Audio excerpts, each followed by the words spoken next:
reaching out, educating, creating these programs, having something called intellectual club, where we bring professors and we bring doctors and other people with professions to give lectures and talk from all faiths and background. We will host that, and we will help and facilitate such action. We believe by continuing to do such things will change. Might not happen tomorrow, but you gotta start somewhere. It's better. Look at the right. civil rights movement in the United Uh-huh. States. Look at all these movements that started. They didn't just happen overnight. There were a lot of sacrifice and a lot of time that took place. But again, this is the land of dreams, and we believe we can And so accomplish you it. do believe that you've got an organization that people can buy into, and it would do quite a bit in terms of at least moving toward bringing some kind of understanding between peoples Absolutely. in the Middle East. And we believe that anyone could become an ambassador regardless of your faith and background. And let me thank you, and let me encourage our audience to tune in again next week for another informative edition of Comments. Thank you and good morning.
because I understand that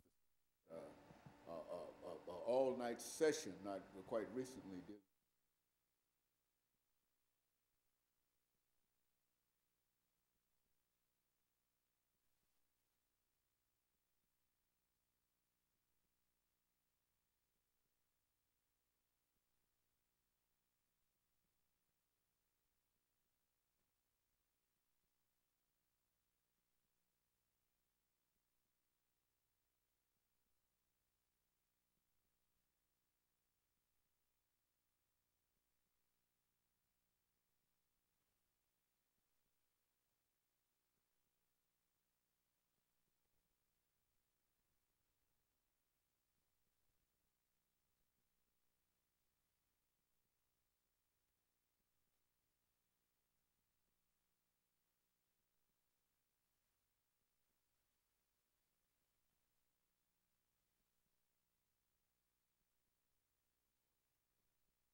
Thank you and welcome to the show this morning. The topic today is the politics and consequences of climate change. And we're fortunate to have with us to talk about the politics and consequences of climate change, Professor David Padget from Tennessee State University. Dr. Padget, let me welcome you to the show this morning and to tell you how delighted we are to have you here, because I think the topic that we're going to talk about is a very, very important topic, and quite a number of folks are involved in it one way or the other. And so let's have you to start off by giving us some information. You've been with us before, but there might be some members of our audience who might not know that much about you. And so give us some information about your background, your education, and some of your experiences, and then by that time we should be able to get into that second segment. Then we'll talk about politics and consequences of climate change. But during this first segment, let's talk about David Padget and some of the things that you've been involved in, and et cetera. Okay, well, I earned my undergraduate degrees in geography and geology from Western Kentucky University, and I worked for the federal government for a while as a physical scientist. And then I did my graduate degrees, master's and PhD, in physical geography and geology and environmental engineering. And so I guess my academic training is primarily in what we would call Earth System Sciences. I helped to start the environmental geography program at Austin Peay State University. I also taught in the environmental studies program at Oberlin College. And following Oberlin College, I came to Tennessee State University 15 years ago. And I've been teaching weather and climate at Tennessee State University. Weather and climate is part of Earth System Science. For the past 10 years, I've taught weather and climate. I've been a member and participant of the American Meteorological Society's climate diversity and climate weather projects, the objective of which is to expand the numbers and increase the numbers of people of color, specifically African Americans and people at HBCUs, in studying climate science and weather studies. So I've been in that program funded by the American Meteorological Society for the past 10 years. I'm also a certified weather spotter, so I'm one of the people that goes out and tries to warn the community of tornadoes and hail and other violent weather when it comes into our area. Now, when you say that you're a certified weather spotter, now what does that mean? I mean, to be certified in reference to that? Well, the National Weather Service periodically has trainings for anybody, any citizen who is interested in being out there on the ground looking for tornadoes especially. Tennessee is one of the places in the United States where you're most likely to be killed by a tornado. We were the #1 state until Alabama surpassed us a couple of years ago. So tornadoes can be very deadly events here. And even though a lot of news stations have radar, radar only detects tornadoes that are very close to the radar stations. The farther you get away from radar stations, you really need to have people and human beings on the ground with eyeballs to see these tornadoes.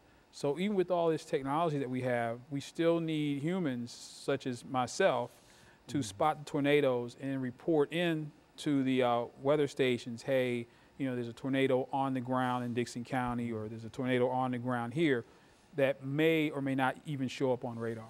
And so in a real sense, you go out when there's a danger of a storm, excuse me, and you go out and you search and you call back in, and now that's sort of a dangerous kind of situation because it means that you come put yourself in the line of these storms and tornadoes. Is that what you're saying? Well, I'm not a storm chaser. I'm not a tornado chaser. If I happen to be at work at Tennessee State University and a storm is coming, then I'll look out. You know, I'll take cover, but I will watch the skies. If I'm at home or wherever I happen to be, I'll be watching the skies. And since we have cellular phones now, I would be able to call in and say I'm a certified spotter, and here's what I'm seeing occurring on the ground at this location.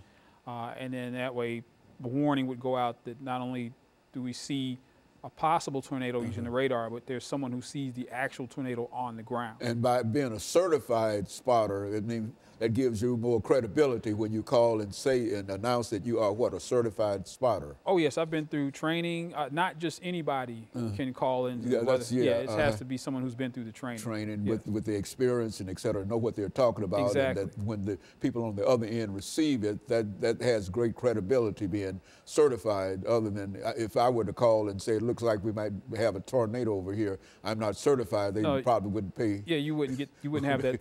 There's one phone number that we call. Okay, but we're going to take this first commercial break, and then we're going to get back into, and we'll have our first commercial break, and we'll be back with our audience following this very, very short commercial break.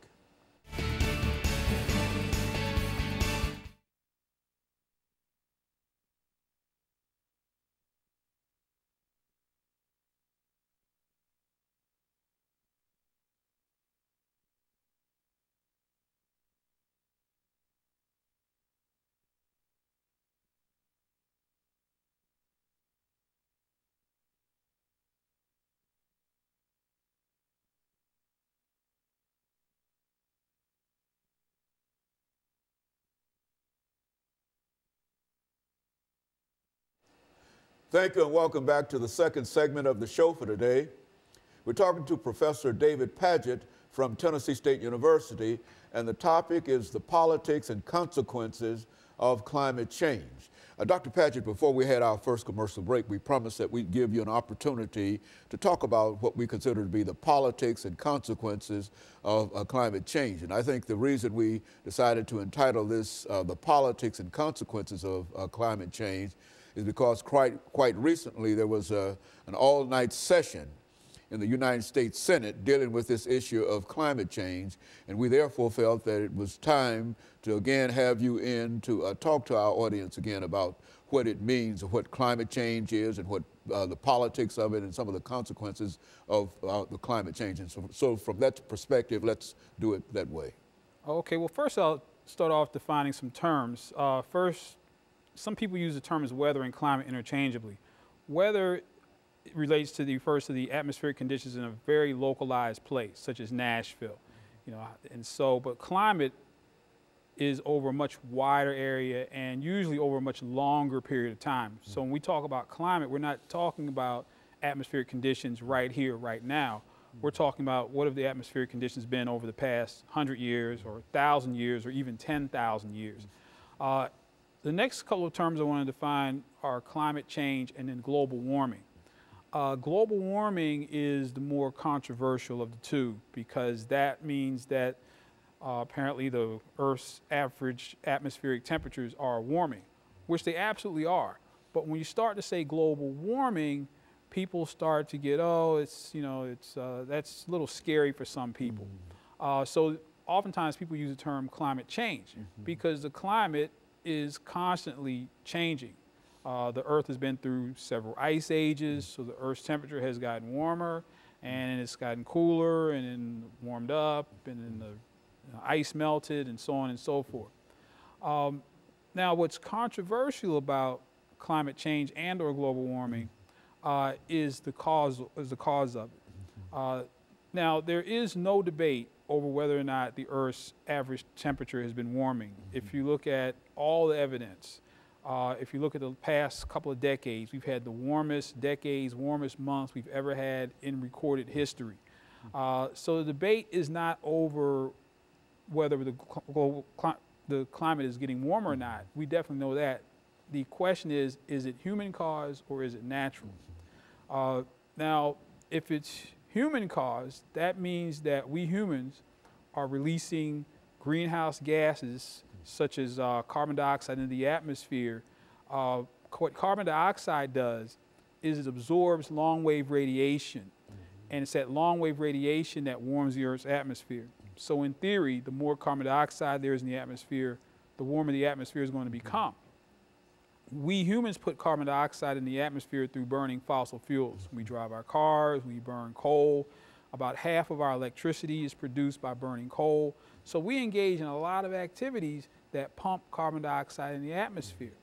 The question is, are we pumping so much carbon dioxide into the atmosphere that we're causing the climate to change, that we're causing, that we're putting so much extra carbon dioxide in the atmosphere that it's absorbing excessive amounts of long-wave radiation and pushing our temperatures higher and higher, which eventually will melt the polar ice caps, which is melting glaciers, which will cause sea level rise and any number of consequences. There are some relationships between climate change and weather, such as hurricanes. Hurricanes are predicted to become more powerful. They might not become more frequent, but definitely as the ocean waters warm, we might see years such as year 2005, we had hurricanes Rita and Wilma and of course Katrina, which were some of the most powerful hurricanes and the largest hurricanes we've ever seen in recorded history. But the question comes in to play as to whether humans are significant enough factors on this planet to cause the climate to change. Because, like I said before, when humans weren't on the Earth warmed up, cooled down, we didn't have anything to do with it. One volcano can put enough greenhouse gases in the atmosphere, it will be an equivalent amount of humans putting that amount in the atmosphere through our activities. One volcano. One volcanic eruption historically has changed the climate for years afterwards. We humans aren't necessarily able to do that. Now, what it all boils down to is money. If we humans are causing the climate to change and of course causing global warming, the way that we mitigate that is with pollution control, is that we pay for devices that will keep greenhouse gases from escaping. Those devices are very expensive. For example, there's a coal plant right here in Gallatin, Tennessee that's being retrofitted so that it will not produce as much greenhouse gas. For that one plant, the retrofit is $1 billion. That's $1 billion for one plant in Little Gallatin, Tennessee. So just think about the cost all across over the nation. We're talking about amounts of money that are unfathomable. Big business and industry, they do not want to pay that money if it's a natural cause. They don't want to find out from a scientist 20 years from now, oh, you know all those billions of dollars you spent? We were mistaken. This is all natural. The Earth is warming up all by itself. We humans don't have anything to do with it. So, and the money in politics comes into play in that, of course, the United States We are a massive producer of fossil of carbon dioxide. But there are other countries such as China and India that are right now having their own industrial revolutions.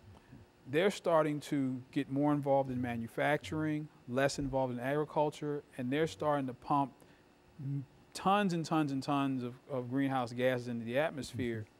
And they don't want to slow down. They don't want to slow down any more than we wanted to slow down during our industrial revolution here.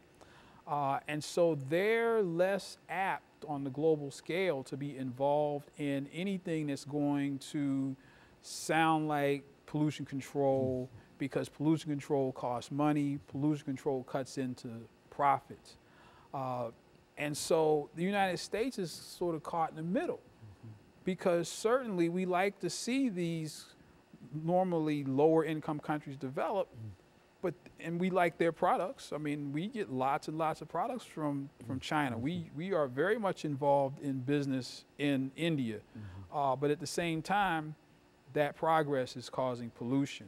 And you can see what's happening in Beijing right now, where they're hardly able to see because the air is so bad. Okay, we're going to take this second commercial break, and we'll be back with our audience following this very, very short commercial break.